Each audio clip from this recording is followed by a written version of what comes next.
Oke, sebelum menuju ke pokok utama, Mimin ingin info sedikit tentang aksesoris smartphone yang Mimin pakai ini. Yaps, tepat sekali. Ini adalah case custom One Piece dari HP Pocophone Mimin. Case-nya ini sangat awet, tahan lama, dan tidak mudah luntur. Kalian bisa lihat dengan sendiri warnanya sampai kelap-kelip begini.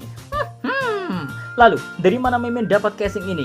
Biasalah, online shop toh. Di mana Mimin belinya? Mimin beli di akun Instagram boom08s. Desainnya bisa di custom sesuai keinginan. Jadi mau gambar apapun pasti bisa. Proses pengerjaan sangat cepat, 2-3 hari bisa selesai. Mau yang hard case dan soft case juga ada. Kualitas premium pula. Selain itu, yang paling menarik di Boom 08S ada garansi 100% apabila barang tidak sesuai bisa dikembalikan. So, tunggu apa lagi? Langsung kepoin aja Instagram Boom 08S. Yahoo minasan, welcome back again with Mr. K di sini. One Piece Manga Plus udah rilis semalam. Bagi yang belum nonton, bisa nonton terlebih dahulu sebelum nonton review channel gak jelas ini.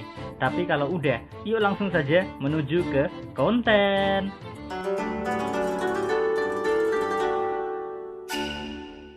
Chapter 974, OTW Onigashima. Cover judul tetap nongkrong bersama Biggie Story dan Chiffon mencari Lola, di mana di chapter sebelumnya menceritakan Gotti yang menyerang kapal angkatan laut di mana Chiffon disandra. Nah, kali ini di cover judul 974 ini menampilkan Gotti yang sukses menyelamatkan Chiffon. Dia terlihat sangat bahagia berhasil memenuhi harapan bosnya. Walau wajib diakui ya, Gotti dalam keadaan babak belur sih.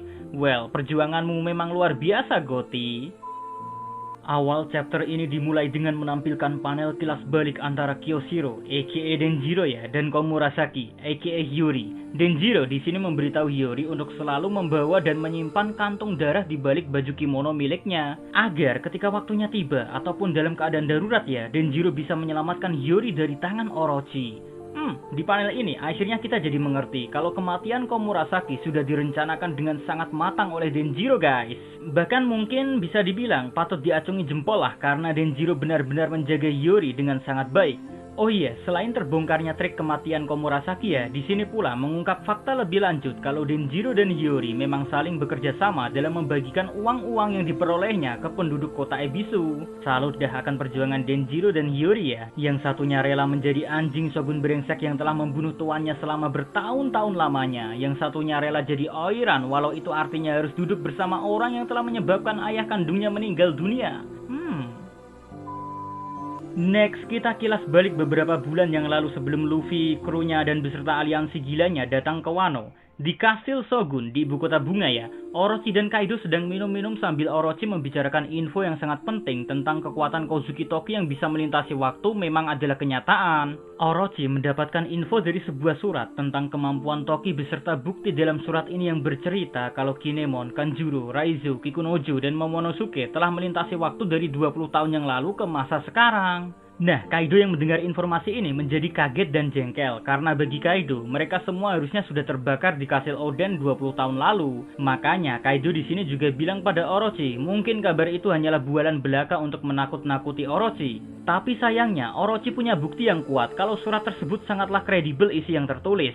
Jadi di sini ya, Kaido akhirnya mempercayai ucapan Orochi, sekaligus meminta Orochi kalau mereka semua masih hidup ya, jangan membunuh mereka. Karena Kaido ingin bertanya suatu hal kepada para Kozuki yang selamat selama 20 tahun ini.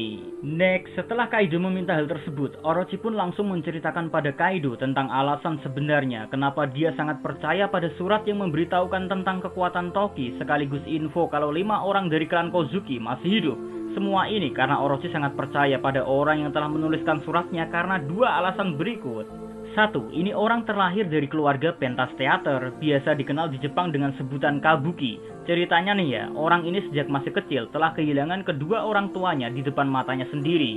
Parahnya lagi, kedua orang tuanya terbunuh saat berlangsungnya kontes kabuki. Dibunuh hanya karena orang tuanya termasuk klan Kurozumi saat sedang hangat-hangatnya. Insiden seluruh klan Kurozumi adalah keluarga pembunuh Damyo. 2. Setelah kematian orang tuanya ya, ini orang mengalami kesedihan yang sangat luar biasa. Bahkan bisa dibilang keadaannya sangat terpuruk karena hanya bisa bertahan hidup ketika dirinya berperan jadi seseorang. Kalau masih bingung ya, nih orang yang nulis surat ke Orochi hanya bisa hidup saat berakting. penting.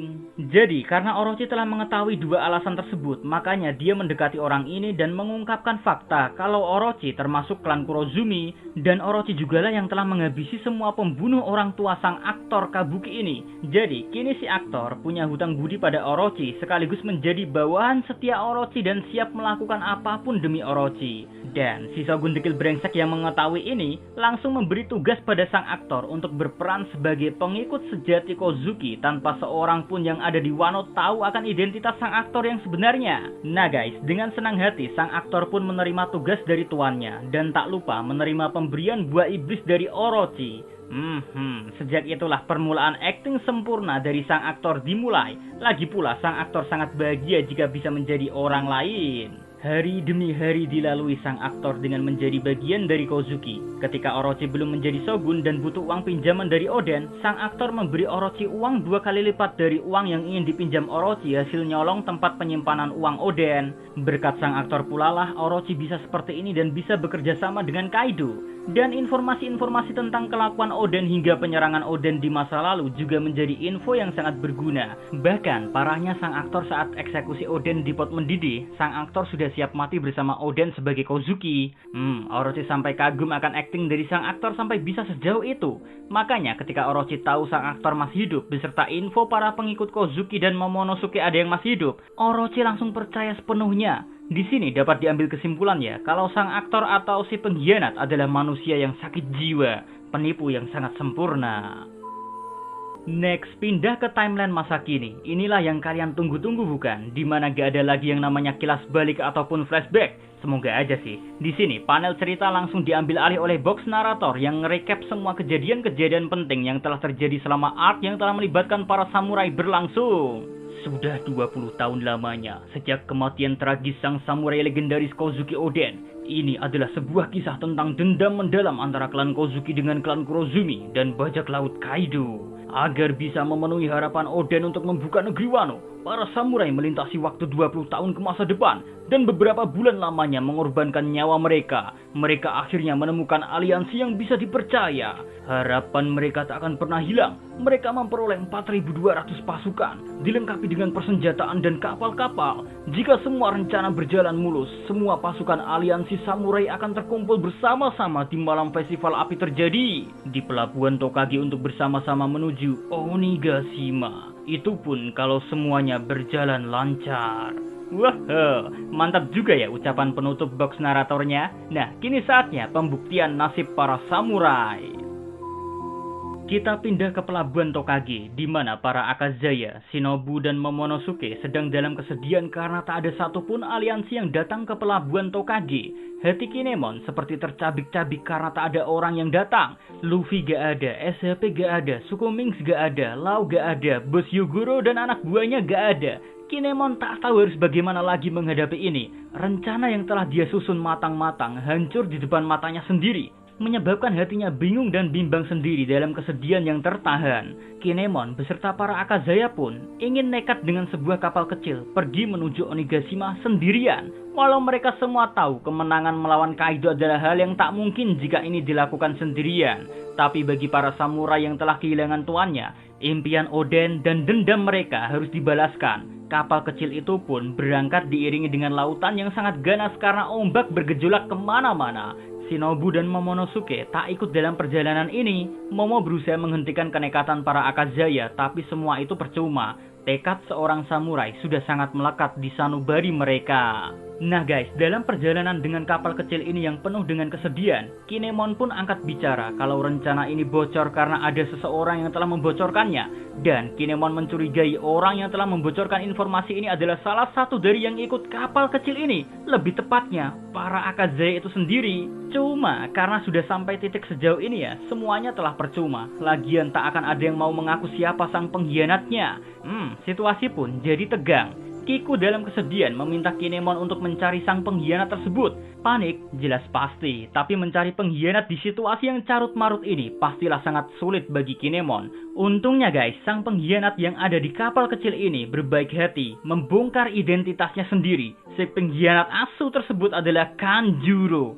Nah, mendengar ini, semua Akazaya yang ada di kapal ini shock dan kaget. Para Akazaya awalnya tak percaya, tapi begitu Kanjuro menjelaskan beberapa hal ini, para Akazaya akhirnya menerima kenyataan yang sangat pahit. Yang pertama, sejak awal Kanjuro yang semua orang kenal di Wano tak pernah ada, karena dirinya sejak kecil sudah kehilangan harapan untuk hidup dan mencari tempat untuk dirinya bisa mati. Ini artinya ya, emang Kanjuro psycho ya, catat ini. Yang kedua, Kanjuro memang telah mengalami susah dan senang bersama semua Akazaya, memperoleh kepercayaan sejati sebagai bagian dari Kozuki, tak pernah membenci para Akazaya, bahkan tak ingin menyakiti para Akazaya. Yang dia lakukan hanyalah memberi informasi terus-menerus kepada Orochi. Dari sini kita belajar ya, kalau informasi lebih mematikan dari apapun. Yang ketiga, kenapa Kanjuro tega mengkhianati klan Kozuki? Well, jawabannya sederhana, karena dia adalah anak dari keluarga Kurozumi yang handal dalam pentas kabuki. Nama asli anak tersebut adalah Kurozumi Kanjuro.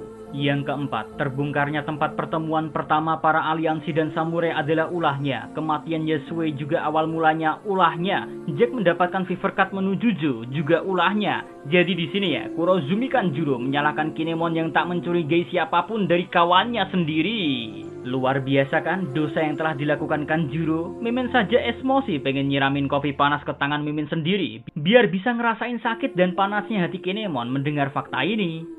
Oke, kembali ke situasi penuh drama yang menyita emosi ya. Kapal-kapal anak buah Kaido telah sampai di lautan dekat pelabuhan Tokage ini. Mereka, para anak buah Kaido datang ke sini untuk menghadang langkah para Akazaya yang sudah kepepet dan menertawakan para Akazaya karena telah ditipu oleh temannya sendiri. Sementara itu, Kurozumi Kanjuro tertawa melihat kebodohan para Akazaya yang berhasil ditipu selama bertahun-tahun. Nah, Kinemon yang sudah tak kuat mendengar ocehan sang pengkhianat langsung mengambil katananya. Ditebaskanlah katana tersebut memotong leher Kanjuro.